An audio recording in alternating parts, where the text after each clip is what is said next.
указ о развитии Дальнего Востока, об аспектах его социально-экономического дальнейшего развития, о принятии национальной программы развития Дальнего Востока. Конечно же, это огромный шаг в развитии макрорегиона.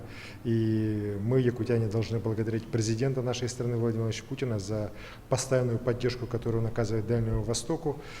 Как вы помните, национальная программа развития Дальнего Востока была подготовлена рабочей группой Госсовета, которую я возглавлял совместно с Министерством развития Дальнего Востока, и Арктики Российской Федерации. В прошлом году мы представили ее на рассмотрение президента на Восточном экономическом форуме.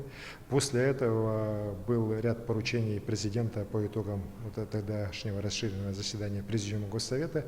И вот сейчас уже принято принципиальное решение президента о утверждении в течение ближайших 3 месяцев данной программы правительством Российской Федерации, в котором уже будут прописаны конкретные мероприятия с конкретным финансированием тех или иных направлений, направленных на решение задач, поставленных указом. Задачи поставлены очень большие, я бы сказал, они реально поменяют жизнь Дальнего Востока, начиная с того, что вот части продолжительности жизни мы должны на 5 лет увеличить продолжительность, которая сегодня у нас имеется, то есть в республике если 73 года, мы должны ее довести в ближайшие годы до 78, более чем в 3,5 раза необходимо снижать размер площади аварийного жилья. Это кроме той программы, которая у нас уже принята и действует для аварийного жилья, признанного таким до 1 января 2017 года.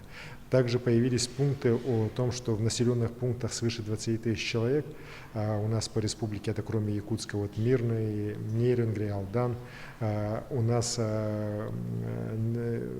дороги, которые в этих поселках находятся, они должны уже быть, 85% должны соответствовать всем нормативным требованиям. То есть по нашим расчетам это порядка 120 километров новых дорог должно будет уже делаться в малых городах, скажем так, нашей республики. Так. Важнейшее направление также и дороги местного значения, так, на которые тоже у нас по этому указу должны выделяться большие цифры финансирования для того, чтобы 55% этих дорог местного значения отвечали нормативным требованиям. Это тоже 1000 километров дорог в Якутии.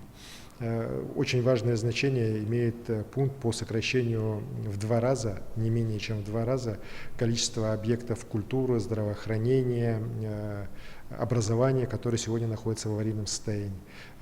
По республике это получается, что свыше 350 объектов мы должны или построить, или полностью реконструировать для того, чтобы исполнить решение президента.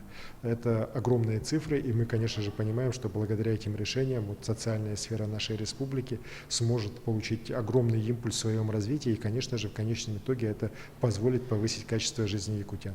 И еще раз хочу сказать, что это серьезнейший документ, это эпохальный документ, для принятия которого мы многие годы работали.